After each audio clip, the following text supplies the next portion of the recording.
আসসালামু আলাইকুম রহমতুল্লাহি বারাকাতু। আসছি কফির জমিতে, কফি দেখতে আসছি। খুব সুন্দর কফি হয়েছে। কফিগুলো দেখে আমার খুব ভালো লাগছে। এই যে আপনাদের দেখাচ্ছি, এই যে কফি। কৃষকের ফসল সুন্দর হলে কৃষক খুশি হয়, আর কৃষক খুশি হলেই ফলন হলেই কৃষক লাভবান হয়। কৃষক লাভবান হলেই আমরা লাভবান হই।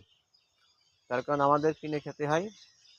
তার কারণ একটা জিনিস, যদি কৃষকের যদি প্রোডাকশন বেশি হয়, খরচ কম হয়, তাহলে বাজারজাত হলে পারে কম দামে হয়। তাই এই যে কফির ভুঁই দেখছেন, সুন্দর কফি হয়েছে। শীতের বিকাল বেলায় কফির জমিতে এসেছি বেড়াতে। আপনাদেরকে এরকম সুন্দর সময় আসার জন্য অনুরোধ করব, কারণ শহরের জঞ্জাট এড়িয়ে কিছু সময় নির্জন এই মাঠের ভিতরে আসলে মনটা ভালো লাগে। সবুজ দেখলে চোখের জ্যোতি বাড়ে, তাই সবুজ দেখছি। হ্যাঁ, চারিপাশে সবই হচ্ছে ফসলি জমি। এখানে দেখছেন একটা বড় কলার বাগান, বিশাল বড় কলার বাগান, মনে হয় অন্তত 20-30 বিঘে বই প্রায় কলার বাগান। এত বড় কলার বাগান। কলার বাগান দেখতে এসেছি, মাঠে একটু বেড়াতে এসেছি বিকালবেলায়।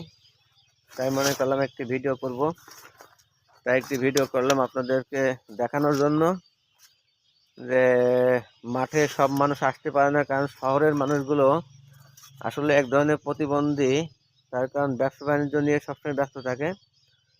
তাই সকলে একটু সময় করে অন্তত এরকম নির্জন মাঠের ভিতরে একটু বেড়ানো ভালো।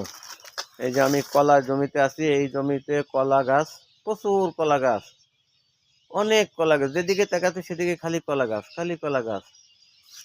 কেবল কলার মুছে পড়ছে, খুব মানান মানান কলা।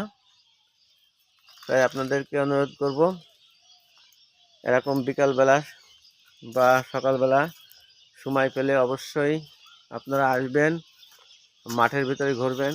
আর যেহেতু আমি ব্লগ করি, আপনাদের কাছে একটু সাহায্য প্রার্থনা করি, কারণ অনেক দিন ধরে ব্লগ করি, ভিডিও ছাড়ি। আপনারা অবশ্যই ভিডিওগুলো দেখবেন, লাইক করবেন এবং পরামর্শ দিয়ে কিছু কমেন্টস করবেন। ভিডিওটা কেমন হচ্ছে, কোন পর্যায়ে করলে আপনাদের কাছে ভালো হবে। আর যারা ফেসবুক ইউজার, যারা একে অপরকে সাহায্য করতে চান, অবশ্যই আমিও আপনাদের সাহায্য করব, আমাকে আপনারা সাহায্য করবেন। তো যাই হোক, আজকের মতন এখানেই শেষ। ধন্যবাদ, খুদা হাফেজ। ভালো থাকেন সবাই, সুস্থ থাকেন।